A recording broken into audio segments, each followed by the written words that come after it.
नमस्ते। आज चाहिँ म मेरो आफ्नै बारीको अर्ग्यानिक तरकारीहरू केलाउँदैछु। यसलाई चाहिँ हामी स्विट साग भन्छौँ, खै अरूले चाहिँ के भन्छ थाहा छैन। अनि यो चाहिँ हाम्रो आफ्नै बारीमा फलेको हो, त्यही भएर यो बनाउँदैछु। आज हाम्रो बारीको धेरै तरकारीहरू जम्मा गरेछ हामीले।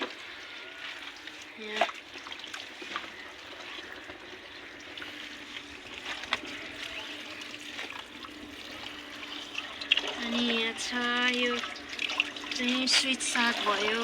अनि यो चाहिँ यसलाई चाहिँ लट्टेको साग भन्छ। यसको चाहिँ एउटा मात्रै बोट छ, यसलाई टिपेपछि धेरै हाँगा बिगा फैलिन्छ भनेर मैले चाहिँ यति नै टिपेको आज यसलाई।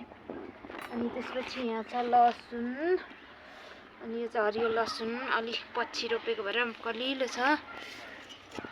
अनि यो चाहिँ भयो सिस्नो हो, यो पनि हामीले आफैले रोपेको बारीमा। टाढो टाढो त रोप्नु पर्दैन, जति पनि पाउँछ, तर नजिकबाट टिपेर खानको लागि चाहिँ हाम्रो आफ्नै बगैँचामा रोप्नुपर्छ। यो भएको छ।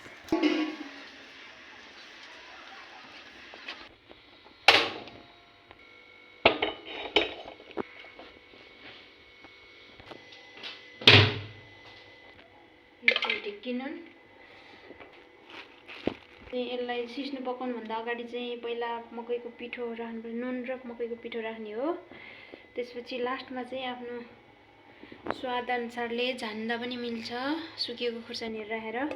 होइन भने चाहिँ अब यसमा हामी चाहिँ लसुन र टिमुर मात्रै थिचेर राख्छौँ। अनि त्यति भए पनि काफी हो लसुन यसको लागि चाहिँ।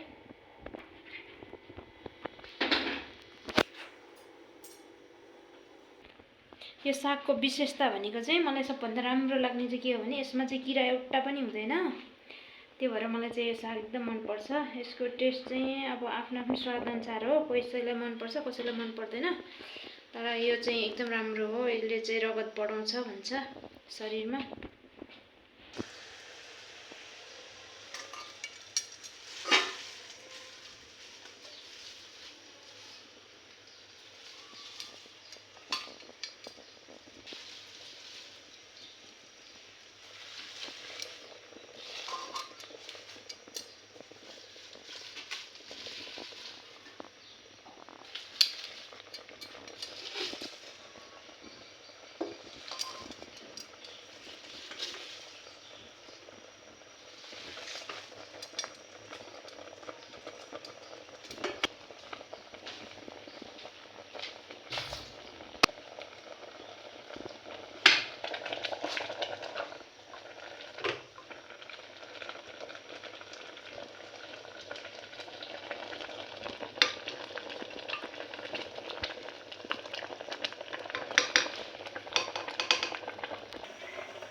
नुन